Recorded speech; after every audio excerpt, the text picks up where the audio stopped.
Assalamualaikum warahmatullahi wabarakatuh. Ketemu lagi dengan saya di Kojorio Channel. Jadi kali ini saya akan membahas sedikit ampli yang sudah laku ya teman-teman. Jadi ampli ini yang dulu saya buat, yang kita hitung menggunakan rumus tuh keluar 250 watt ya kemarin itu, di beban 6 ohm. Nah ini setelah laku, karena bebannya ini kemarin perhitungan saya tuh hanya 6 ohm, dan yang beli itu pengen memasang beban 4 ohm atau 2 speaker kiri 2 speaker kanan. Jadi beliaunya minta tambah transistor final, jadi 4 set per channel. Ini tujuannya agar lebih awet. Mas, kalau ada yang bilang nambah transistor final tidak akan menambah watt, ya memang betul tidak akan menambah watt, tapi setidaknya dengan menambah jumlah transistor final ini, amplifier ini akan lebih kuat ketika dibebani dengan beban impedansi yang lebih rendah. Jadi kalau kemarin ini saya pasang dua pasang itu bebannya 6 atau 8 ohm lah. Kalau untuk 4 ohm otomatis akan panas, jadi harus ditambah lagi. Orangnya minta ditambah 4 set.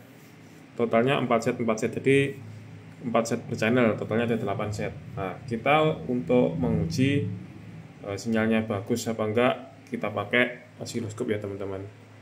Jadi alat ini baru saya beli, tujuannya ya untuk memperbaiki kualitas amplifier saya sendiri. Jadi yang beli itu biar lebih puas karena barangnya bagus.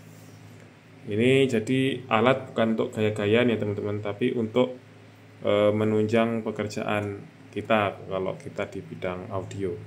Oke, langsung saja kita nyalakan. Ini tegangan listrik di rumah saya hari ini turun ya teman-teman.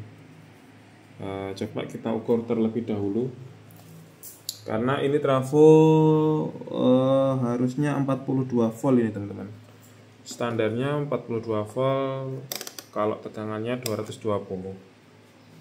Coba kita ukur dulu tegangan PLN-nya berapa. Nah, hanya 190 volt.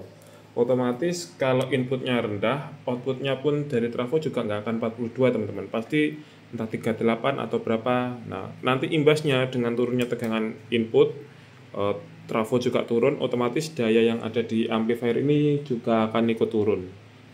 Nah, kita langsung saja kita uji apakah benar dan sanggup mengeluarkan berapa volt. Oke, indikator proteknya nyala, sudah padam. Sekarang kita lihat sanggup keluar berapa RMS dia. Ini saya menggunakan frekuensi 100 Hz ya teman-teman. Nah, ini sudah mentok ya, volume sudah mentok, sinyalnya masih cukup bagus dan keluar 34,6 volt RMS. Di sini pun kalau kita lihat ini masih bagus ya, tidak ada pergeseran fase. Nah, jadi fasenya masih sama. Di amplifier ini sebenarnya masih bagus. Nah, dengan tegangan 34 sekian tadi, kalau kita menggunakan beban 4 ohm, 8 ohm atau 2 ohm, tentu wattnya akan bervariasi ya teman-teman. Enggak tetap amplifier ini mengeluarkan daya misalnya 300 watt di semua beban, juga enggak.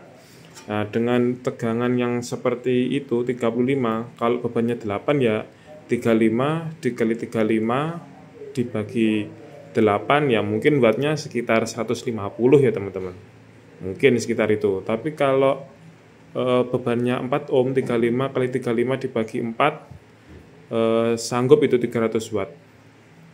Jadi amplifier ini kalau untuk beban 4 ohm sudah sanggup 200 watt per channelnya, 300 watt per channelnya. Jadi sesuai teman-teman dengan hitung-hitungan rumus yang saya tulis di kertas dulu itu. Nah, sekarang kita uji dengan osiloskop pun potensinya amplifier ini bisa sampai 300 watt per channelnya. Oke, sekian dari saya. Kalau ada kurang dan lebihnya saya mohon maaf. Wassalamualaikum warahmatullahi wabarakatuh.